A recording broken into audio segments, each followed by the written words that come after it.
बिस्मिल्लाहिर्रहमानिर्रहीम अस्सलाम वालेकुम डियर व्यूअर्स। टॉपिक है material for first position in board. ये एक कंटिन्यूसली मैं इस पे लेक्चर दे रहा हूँ। मैं स्टार्ट यहाँ से करूँगा कि एंड और एज वेल एज, ये मैंने अपने एक लेक्चर में आपको पहले बताया कि इसमें फ़र्क होता है। दोनों का मीनिंग एक है लेकिन इस्तेमाल में इनके फ़र्क मैं ऑलरेडी बता चुका हूँ। इसमें यहाँ पे अब ये बताने लगा हूँ कि जब एज वेल एज लगता है ना, तो एज वेल एज से पहले जो सब्जेक्ट होगा वर्ब उसके अकॉर्डिंग आएगा, बाद वाले के अकॉर्डिंग नहीं आएगा। मसलन you as well as I were going there. अब यहां यू की वजह से वर लग जाना है। अगर आइदर और हो या नाइदर और नॉर हो तो फिर बाद वाले सब्जेक्ट के अकॉर्डिंग वर्ब आता है। जैसे आइदर ही और I am mistaken.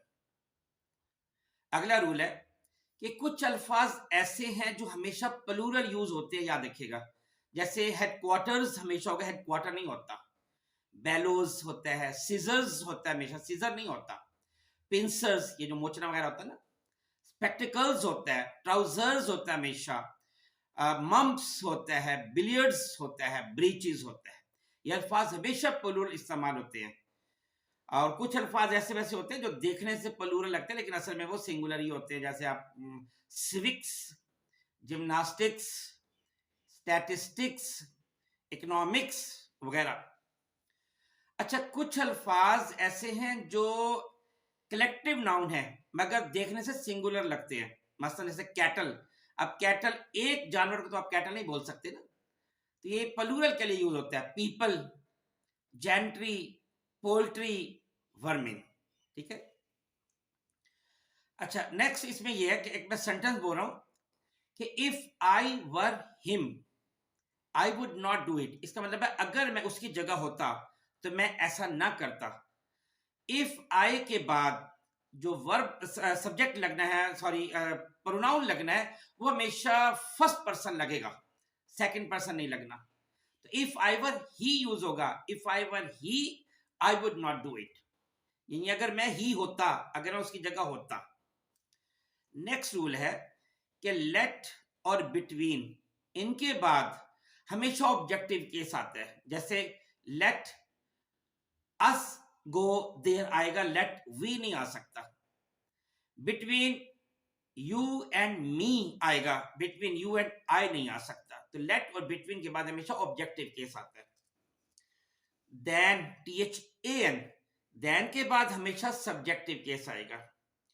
He is wiser than I. लेकिन ये मैं रूल पहले बता चुका हूं, अगर देन के बाद ऑल या बोथ लग जाए तो फिर ऑब्जेक्टिव केस आ जाएगा। He is taller than us all. अब यहां पे चूंकि ऑल लग गया इसलिए यहां पे ऑब्जेक्टिव केस आएगा। इसी तरह he is more intelligent then them both. अब यहां पे चूंकि बोथ लग गया तो यहां पे ऑब्जेक्टिव केस आएगा। अच्छा, एक और, अगर मैं ये कहता हूं कि लाहौर की आबादी, सॉरी लाहौर की जो एटमॉस्फेयर है, आबो हवा है, वो पिंडी से ज्यादा गर्म है, तो मैं यूं नहीं कह सकता the atmosphere of Lahore is hotter than Pindi. क्यों?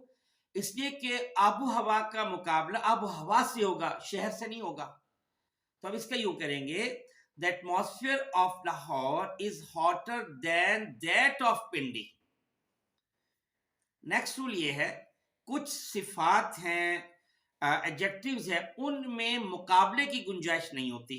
मसलन मैं ये नहीं कह सकता this is the most perfect specimen I have seen, क्योंकि परफेक्ट हम लगाएंगे उस वक्त जब बिल्कुल परफेक्ट होगा।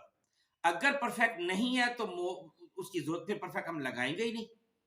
तो इसी तरह यूनिक, अब मैं ये नहीं कह सकता ये चीज उससे ज्यादा यूनिक है, ये नहीं हो सकता। तो कुछ अल्फाज मैं आपको बता रहा हूं, इनका मुकाबला नहीं हो सकता, आइडियल का नहीं हो सकता। मैं कहूँ वो मेरे से ज्यादा इसका आइडियल है, परफेक्ट नहीं आ सकता, कंप्लीट का मुकाबला नहीं हो सकता, एंटायर का नहीं हो सकता, यूनिवर्सल का नहीं हो सकता, स्केयर का नहीं हो सकता, फुल का नहीं हो सकता, एक्सट्रीम का नहीं होता और राउंड का नहीं हो सकता। इन अल्फाज के में मुकाबला नहीं हो सकता। जैसे राउंड, अगर कोई राउंड है तो राउंड है, नहीं तो नहीं है। अच्छा, नेक्स्ट ये है अगर मैं कहता हूं आई हैव फ्यू रुपीज, तो याद रखिए फ्यू और आ फ्यू में फर्क है। फ्यू होता है ना होने के बराबर। मिसाल के तौर पे आप होटल गए हैं, अब आपके पास मिसाल के तौर पे 50 रुपए सपोज पड़े हैं, आपका दोस्त पूछता है कि आपके पास पैसे हैं, तो आप ये कहोगे आई हैव फ्यू रुपीज, का मतलब ये इतने पैसे जो किसी तरह काम आ ही नहीं सकते, क्योंकि होटल में तो आपका 1,500-2,000 का बिल बनना है। हाँ, अगर आपके पास कुछ रुपए हो, आप 400-500 रुपए, तो आप कह सकते हैं I have uh few rupees, कुछ रुपए हैं, थोड़ा बहुत गुंजाइश चल सकती है। तो ये होता है आ फ्यू और फ्यू में फर्क। इसी तरह लिटिल और आ लिटिल में फर्क होता है। लिटिल होता है ना होने के बराबर। Suppose there is little milk in the jug, इसका मतलब जग में इतना सा दूध है, थोड़ा सा। लेकिन अगर कुछ दूध है तो मैं कहूंगा there is a little milk in the jug. और दूसरा ये भी याद रखिए कि फ्यू आएगा जहां पे गिन सकते हो काउंटेबल के साथ, लिटिल काउंटेबल के साथ नहीं आएगा, क्वांटिटी वाली चीज के साथ लिटिल आएगा। अच्छा, अभी जो सिंपल हमारे एडजेक्टिव होते हैं उनके साथ हमेशा वेरी आता है। और अगर कोई ऐसा एडजेक्टिव है जो पास्ट में लफ्ज इस्तेमाल होता है, जैसे ऑब्लाइज्ड, इंटरेस्टेड, तो उनके से पहले हमेशा मच आता है, जैसे मच ऑब्लाइज्ड, मच इंटरेस्टेड। लेकिन हमारे दो लफ्ज ऐसे हैं जो देखने से असल में भी वो पास्ट ही लगते हैं, लेकिन उनसे पहले हमेशा वेरी आता है, मच नहीं आता। वो दो अल्फाज है प्लीज्ड और टायर्ड। मतलब वेरी प्लीज्ड बोलेंगे, वेरी टायर्ड बोलेंगे। अच्छा, नेक्स्ट ये है LIE, लाई। ये लाई असल में 3 किस्म के होते हैं। एक लाई मैंने लेटना। अगर लाई के मीनिंग लेटना हो ना, तो इसकी जो फॉर्म बनेगी वो होगी लाई, ले, लेन। लेकिन अगर लाई के मीनिंग होता है झूठ बोलना, LI लाई, तो फिर इसकी फॉर्म बनेगी लाई, लाइड, लाइड, ईडी, इस ईडी लग जाना, LIED। और अगर लफ्ज ले, LAY, जो लाई की लेटना की सेकंड फॉर्म भी ले है, तो इसका मीनिंग होता है अंडे देना। अगर अंडे देना मीनिंग हो तो फिर ले, लेड, लेड, ये इसकी फॉर्म बनेगी LAID।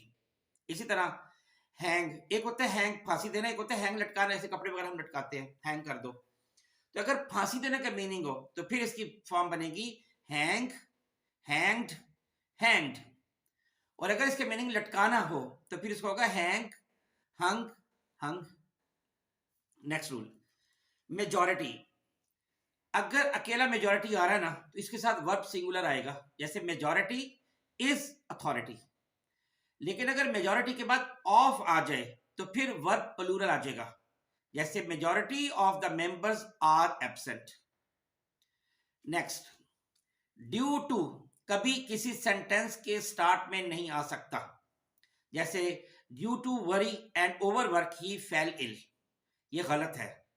हाँ, ओइंग टू सेंटेंस के स्टार्ट में आ सकता है, ड्यू टू फिक्र के दरमियान में कहीं आएगा, स्टार्ट में नहीं आएगा। हम इसका यूं कह सकते हैं कि his illness was due to worry and overwork. अच्छा, नेक्स्ट ये है, जैसे मैंने बताया कि ओइंग टू सेंटेंस के स्टार्ट में आ सकता है, तो हम ये बोल सकते हैं कि owing to his illness he rarely visited his friend। अच्छा, नेक्स्ट ये है मैनी। आपको पता है मैनी आता है प्लूरल के लिए, ज्यादा के लिए आ जाता है। Many soldiers lost their lives in war. लेकिन अगर यहाँ पे एक अच्छी बात बताने वाली है रूल के, मैनी के बाद आपने देखा कि देयर आएगा, प्लूरल आ गया ना। लेकिन अगर मैनी आ लग जाए तो इसके बाद हर चीज सिंगुलर हो जाएगी, मीनिंग प्लूरल रहेगा। मसलन many soldiers lost their lives in war, बहुत से सिपाहियों ने जंग में अपनी जानें दे दी।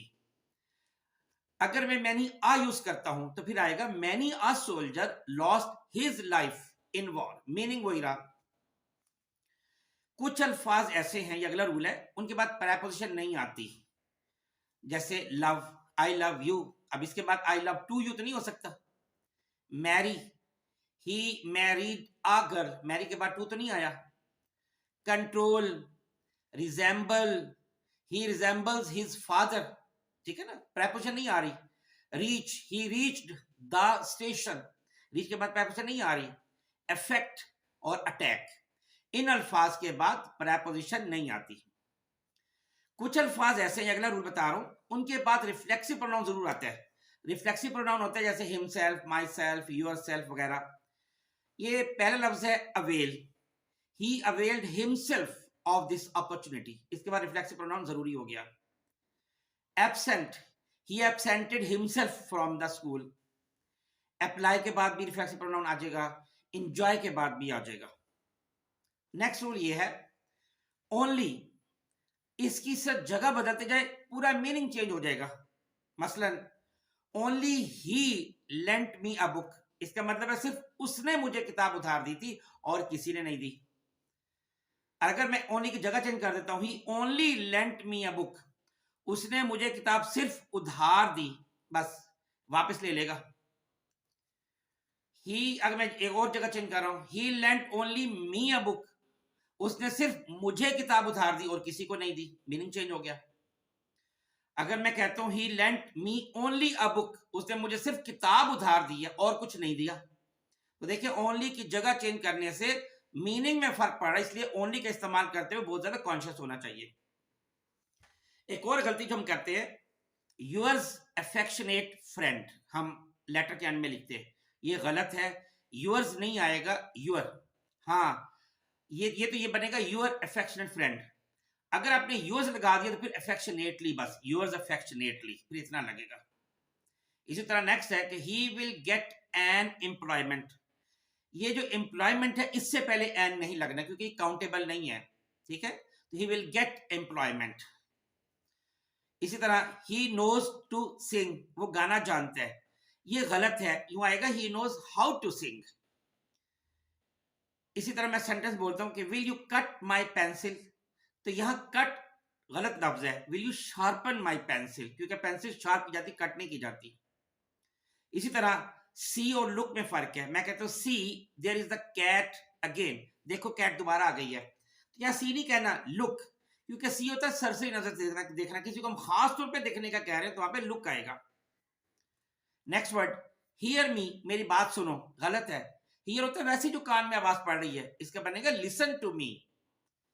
इसी तरह you have done a mistake, वैसे तो सेंटेंस ये ठीक है लेकिन ज्यादा बेहतर नहीं है, इसकी जगह आप लगाएं you have made a mistake, ठीक है, क्योंकि मिस्टेक जो है ना वो मेक की जाती है। नेक्स्ट है इसी तरह ही डिड अ क्राइम, अब ये गलत सेंटेंस है, ही कमिटेड अ क्राइम होता है।